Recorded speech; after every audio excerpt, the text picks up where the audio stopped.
careful, children. Oh, I fear a storm is coming. This is not the villain of Psychonauts 2, but it'd be easy to write her off as one. She's the omnipresent threat in the whole game, a banished entity who lives within the mind of a founding member of the Psychonauts. Years ago, she tried to destroy the other members, and in some ways, she succeeded. But what if we're looking at her all wrong? While many have pointed out that her name rhymes with Caligula, the Roman emperor best known for sadism and deviance, her name is likely a combination of malevolent, meaning seeking to do harm to others, and amygdala, the part of our brain that controls the fight or flight response, or how we act when we're physically threatened and our adrenaline takes over. Our ancestors may never have survived without a fight or flight response, so if you're watching this, there's a Maligula inside you, just like there's one inside me. In my previous video on the brilliant levels of Psychonauts 2, we chose not to analyze the levels in the final act, Lucrecia's Lament and Fatherland Follies, because we couldn't review them without revealing all the late game spoilers, and you all really missed the spoilers. Okay, fine. So here we go. In this video, we'll be talking about why we're all wrong about Maligula and the game's final 2 mental worlds, including the endings of Psychonauts 1, 2, and Rhombus of Ruin, because we may as well spoil them all. If you don't want these revealed, this is your last chance to get off the ride. Here's something. Did you know that Maligula was from the nation of Grulovia? Isn't that the same country that your family, the Aquatos, come from?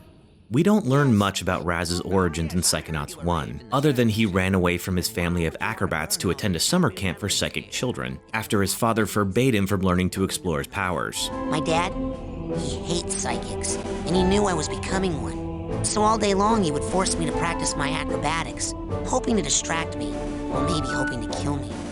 I never was sure. And Raz's mental image of his father torments you throughout the final level within Coach Oleander's mind. This twisted vertical labyrinth was the game's most difficult course, and that music still gives me anxiety today. Ugh. So much so that Double Fine tweaked the level to make it easier in later releases, with a small taunt at complaining players hidden in the achievements. Psychics, fortune tellers, they killed your grandfather. They cursed our entire family to die in water. Yes, but... Including you, Rasputin. But as your father menaced you, You used to like to play catch with me. an apparition materialized all around you, calling your name.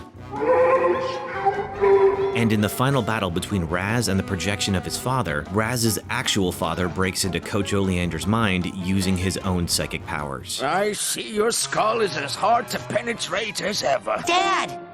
He's been cavorting with filthy, cheating psychics. Is that really how I look in your mind?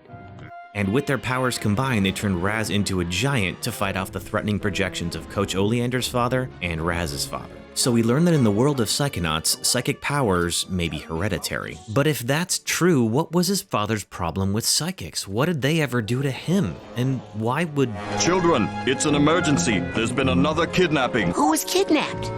Truman Zanotto, the grand head of the Psychonauts.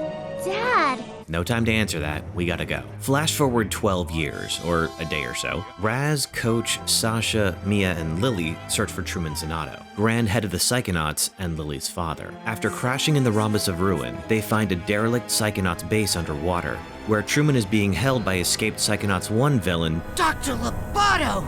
After sneaking into the facility and leaping into Lobato's mind, we convince him to let everyone go. There will be no more terrible experiments in this place. Great! Because I'm going to blow it to smithereens! The team escapes in the nick of time, along with a captured Lobato and a rescued Truman, which retcons Rhombus's original ending where Lobato stows away inside the jet. If you watched the last video and you want to skip the Psychonauts 2 recap, jump to this timestamp. Psychonauts 2 opens with the team returning Truman and Lobato to headquarters, the Mother Lobe, after the rescue in the Rhombus of Ruin. Can someone help me with my dad? He's still acting funny. And Raz is sent to begin his internship under Nick Johnsmith, the head of the mailroom. But he's nowhere to be found. After discovering a package sent to Truman, Raz opens it and finds Nick's body with no brain, and a key to a suite at the Lady Luctopus Casino. After Raz gains access to the suite, we find the place trashed. I think it must be Rotten caviar! and a secret room within the walls, revealing that someone has been watching the Psychonauts for a long time, looking for a recruit. Someone very interested in Maligula. You report your progress back to Truman, and he asks you, Listen, Rasputin. Maligula is coming back. There's one person who knows how to fight her. You need to bring him here. Bring back Ford Cruller. Can you do that? Yes, if I can find some bacon. You know Ford is your reclusive mentor in Psychonauts 1, who hitched a ride inside your head to offer hints and sniff your bacon, and a high-ranking Psychonaut who secretly assigned missions to Sasha, Coach, and Mia from deep underground, all at once. You finally made it. It's an honor to finally meet you in person, sir. I thought I recognized you in my dream, but I couldn't be sure.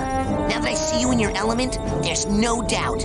You're Ford Cruller, the greatest leader the Psychonauts ever had. But in the Mother Lobe, Ford is the former head of the Psychic Six, a collective of gifted psychics who banded together years ago to explore their mental powers and push them as far as they could go, and eventually founded the Psychonauts together. To augment their abilities, Psychic Six member Otto Mentalis built the Astrolabe, a machine designed to amplify their powers by removing the brain's instinct to compartmentalize our mental responses, allowing them to access any part of their brain they chose at any time. However, with Ford's fractured mind sending him all over the Mother Lobe, you'll need the help of the rest of the Psychic Six, who are all living, sort of, on the grounds, but isolated from everyone, traumatized and defeated from a battle they technically won, but also lost, each coping with their depression by hiding away from the world.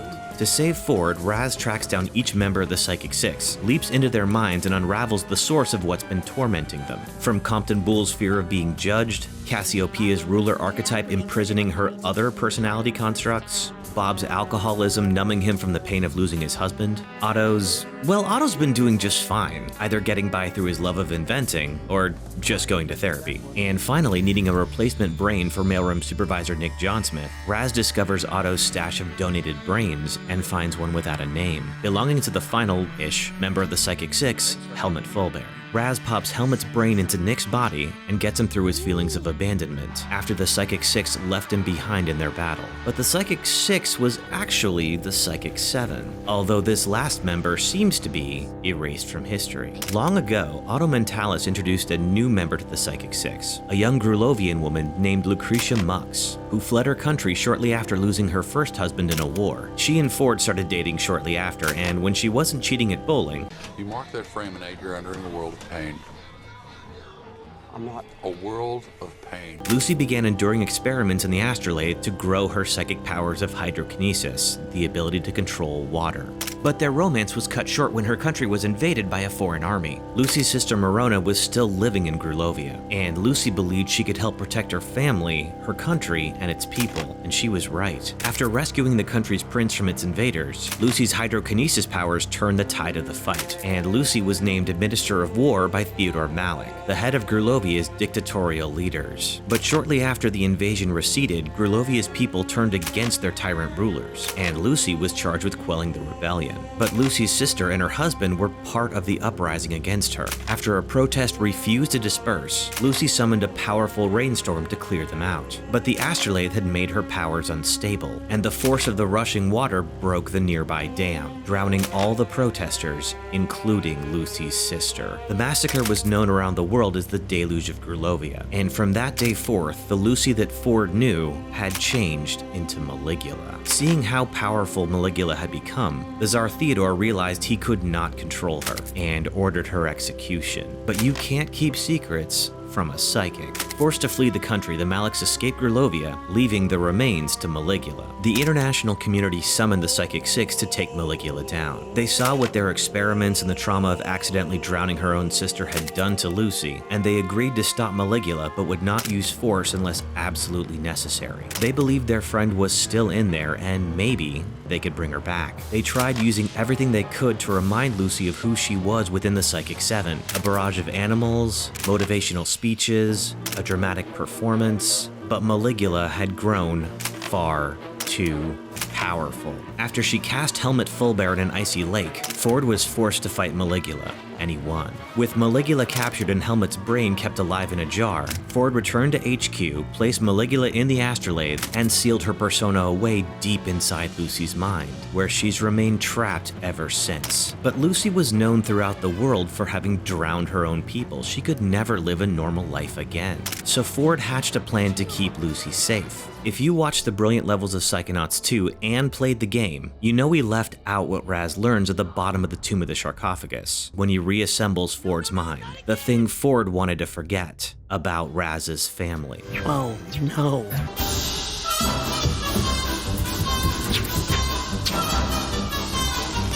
Ugh. My little booty!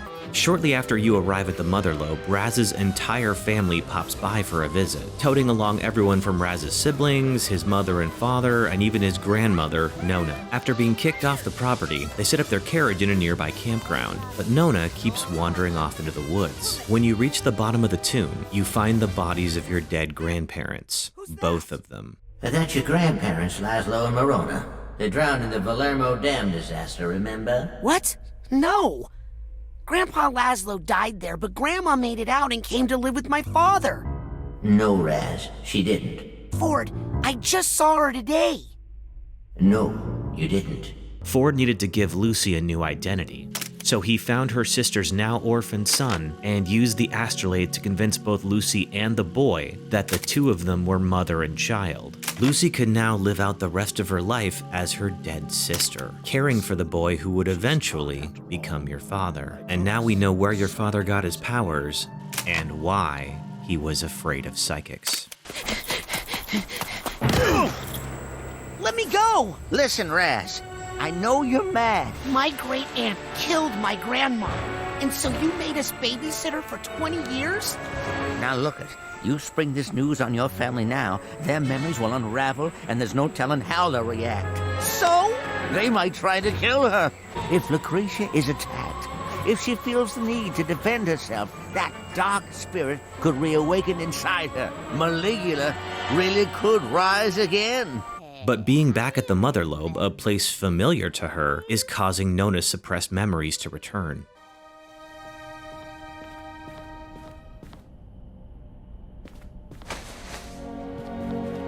As a part of Nona's psyche, Maligula cannot be destroyed, but Ford and the Psychic Six believe they can use their powers and the astrolabe to bury Maligula deeper than she's ever been before. This is their second chance to stop Maligula. Their second chance to save Lucy. And the most important member of the family, one who's been here the whole time. We enter Nona's mental world at the top level of her conscious mind, where Nona watches a flea circus. Ford built this construct to keep Nona focused on supporting her family, as the only member in the audience. However, hiding amongst the act is a memory vault of the Deluge of Grulovia. These memories are still here. No, we haven't had a high dive in the Aquato family circus for years. You know, curse.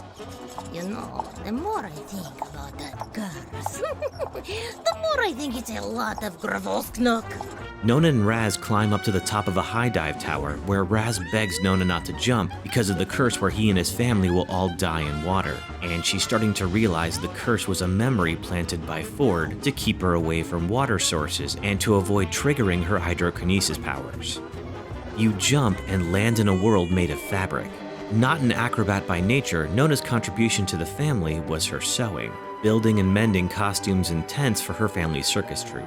Our circus didn't have a quilting area. I didn't make this. Come on, Crawlies. She and Ford leap ahead of you, and we see them bantering like a cute couple for the first time in the game. What? You find luggage tags hidden throughout the level, but curiously, there's no emotional baggage anywhere. What Lucy made here gave her peace and purpose. But you do find a memory vault showing that Lucy once saw her sister Marona in her reflection. That moment put her in a trance where she acquired a performer's costume and gave Raz the brochure to Camp Whispering Rock, setting the events of Psychonauts 1 in motion. I forgot how much I hate this place. And we press forward and reach the dam, built on a wall of emotional baggage, and sealed together with a locket with pictures of Lucrecia and her sister Marona. After clearing out waves of sensors that don't want you here, you and Ford prepare to unleash Maligula and take her down together. Let's hope the astrolabe can make a deep enough pit. Don't worry, Ford. I'll be right here beside you! We'll get back to that. Lucrecia's mind is divided into 3 separate zones, which may represent Freud's 3 levels of consciousness. The highest is the flea circus, representing Lucy's conscious mind, the construct made by Ford to convince Lucy of her new reality, where her purpose is to love and support the Aquatos. The center, representing her pre-conscious mind, where all her happiness and short-term memories are contained, a world she's constructed for herself based on what brings her joy. But memories and impulses of her past, like delivering the camp brochure to Raz, still exist, and the unconscious, where all her regrets and anger are contained, and Maligula is being held. Oh, right, Raz. It's okay.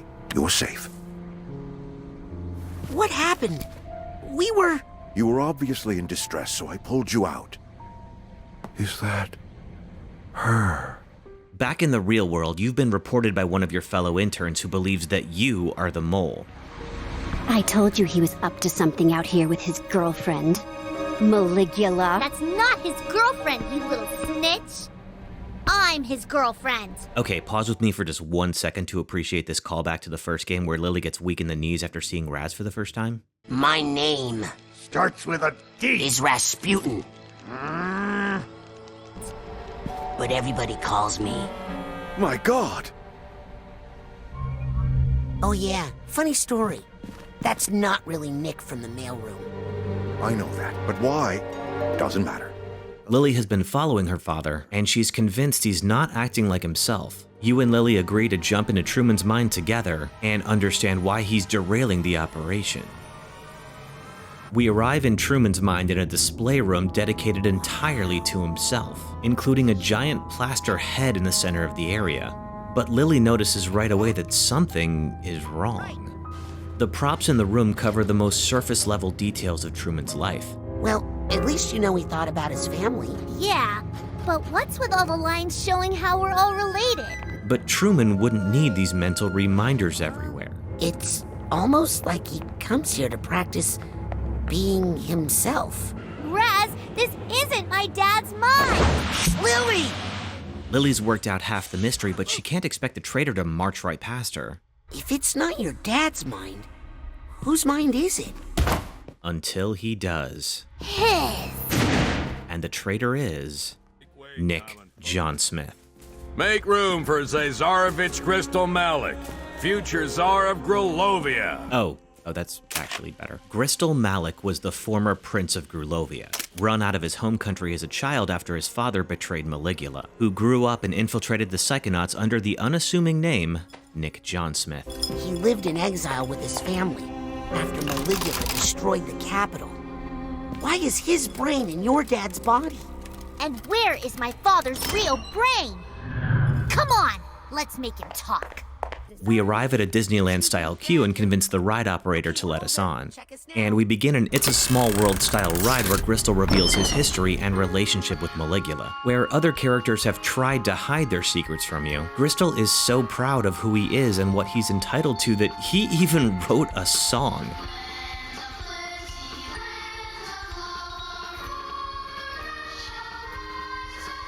His only regret is his father's attempt to kill Maligula. He felt that if his father had shown more force in the face of international pressure, the Maliks would have never needed to go into exile.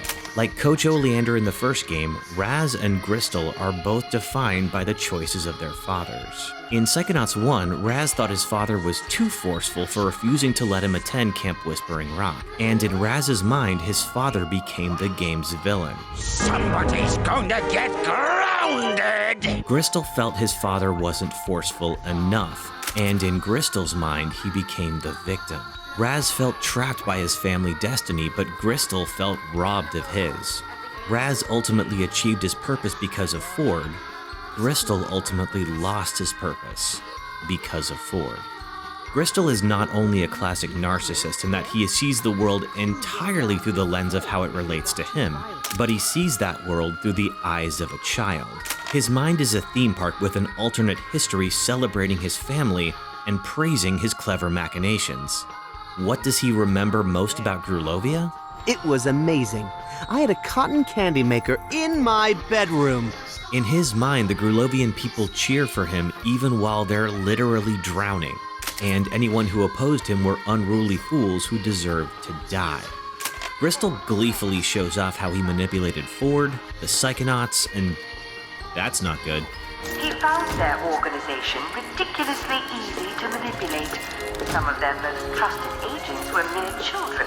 After kidnapping Truman, he switched Truman's brain with his own and let the Psychonauts rescue him. And in Gristle's defense, it kinda worked. Before the ride can continue, we need to find a golden egg to place in the ride's display. After a puzzle where we reenact the Malik's exile, we find Gristle back in the suite at the Lady Luctopus Casino, where he had been living with a near-endless supply of caviar. He wants to share it with Raz, valuing it more as a status symbol than anything else. Because have you had caviar? It's kinda disgusting. And finally, Raz's codename all makes sense. Did you catch that intel, Egg Beater? So, what did you think? We find Gristle in the gift shop, and he strings up Raz like the puppet he sees him as, and departs to awaken Maligula in the real world. That's all the time I need to have Truman extricate Maligula from her captors back in the physical world. No, please don't! She's in a very fragile state right now. Any stress or memories could awaken the guardian of Grulovia and fulfill all of my hopes and dreams? You don't say.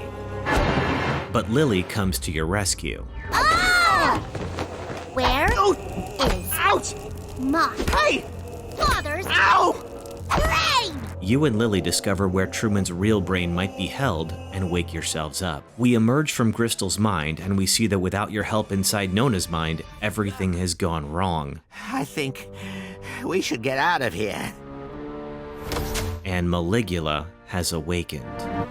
Ah, there's too many people here.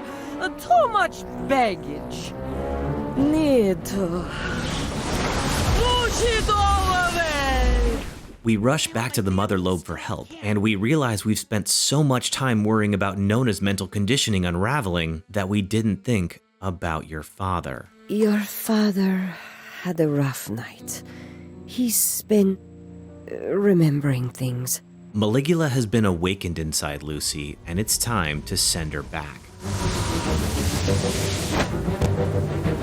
You ready, Raz? No, so do it quick.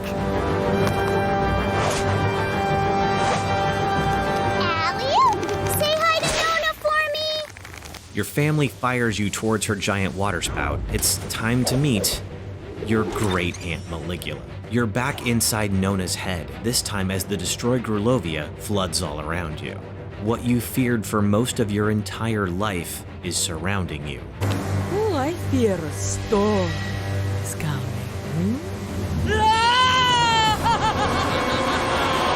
But you aren't as alone as you think. With your fellow interns finally helping out, you fight Maligula on a piece of the town square sliding through the ruins of your home country. Once you start to weaken her, Nona tries to force her way out from within your nemesis, and you may not be powerful enough to stop her, so you bail off the ride before it crashes.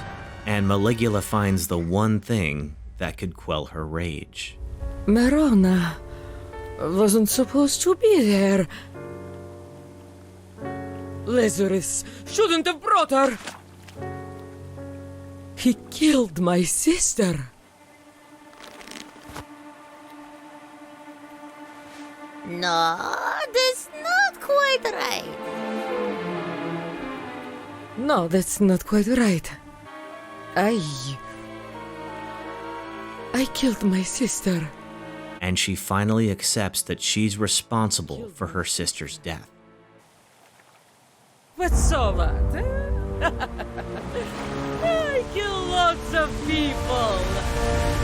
But Maligula cannot feel remorse for what she's done. That's her whole reason for existing. However, she and Nona are finally separated. Acting independently of the monster inside her for the first time, Nona makes her choice. This has to end.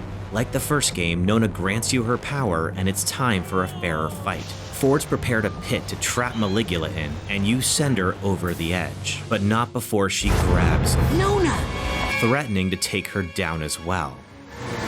You can't get rid of me! I'm a part of her! But Nona's quick with a pair of fabric shears. Armed with what's brought her joy through all the years since Maligula's attack, she severs Maligula's control over her and lets her fall away. And no, this is still not the villain in Psychonauts 2. In the end, Maligula is banished deep into the recesses of Lucy's mind, and for the first time, the water helps you back to shore. You reunite with your family, and the interns are all promoted to junior agents. A new Psychic 7 for a new generation. So if Maligula isn't a villain, what is she? She was born when Lucy's attempt to peacefully disperse a crowd with a rainstorm ended in tragedy. So Lucy's mind created a persona that absolved her of that guilt, that allowed her to laugh off what she'd done. Maligula is a defense mechanism from the mind of a powerful psychic. She's what alcohol is to Bob, the librarian is to Cassie, isolation is to Compton. Maligula was just a way for Lucy to hide her pain by refusing to accept it. And while she may be responsible for the deluge of Grulovia, those were peaceful protesters, Lucy. It was also Lucy who gave Raz the brochure to Whispering Rock and started his journey to becoming a Psychonaut. Lucy who guided Ford and Raz to where Maligula was sealed. Lucy who lent Raz her power in the final battle. And Lucy who cut Maligula away, sending her deeper into her mind than ever before. So if Maligula isn't to blame for the events of Psychonauts 2, who is? Crystal Malik? I mean, Crystal's a great candidate. He's a parallel of the hero. And while Raz prevailed by using his gifts to help others, Crystal only used his wit and cunning to help himself. But Crystal isn't to blame for the events of Psychonauts 2. They were already in motion while he was still a child. So then, who's responsible? The story itself was caused by the Psychic Six and the Astrolabe, by a group of talented mentalists who wanted to push their powers beyond what was possible, and that unchecked, dangerous experimentation with their minds ultimately caused a massacre and ruined the lives of everyone in the Psychic 7. Well, almost everyone. After all, if one person were responsible for the events of Psychonauts 2, they would have to be responsible for Lucy's arrival. There's a note to Ford in here. Looks like it's from Otto Mentalis. Cruller, I think it's time we add a third psychic to our research team. Her name is Lucrecia Monks. For building the Astrolabe. It still works. Of course it still works. Otto over-engineers everything. Cruller, I think... Which I suppose worked as intended, and those results were made public to everyone. But whoever it is would need a sinister motive, something to gain for putting these terrible events in motion. But that's okay. I have a backup plan. To tell you the truth, I've been fighting off the venture capitalists for years.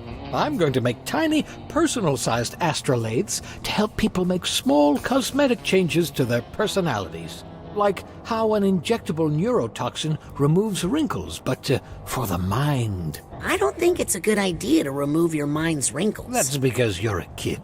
Huh. I guess we'll never know. You know, I was the one who brought Lucy here the first time, so I feel a little responsible. Really? No, not much. It was all Ford's fault.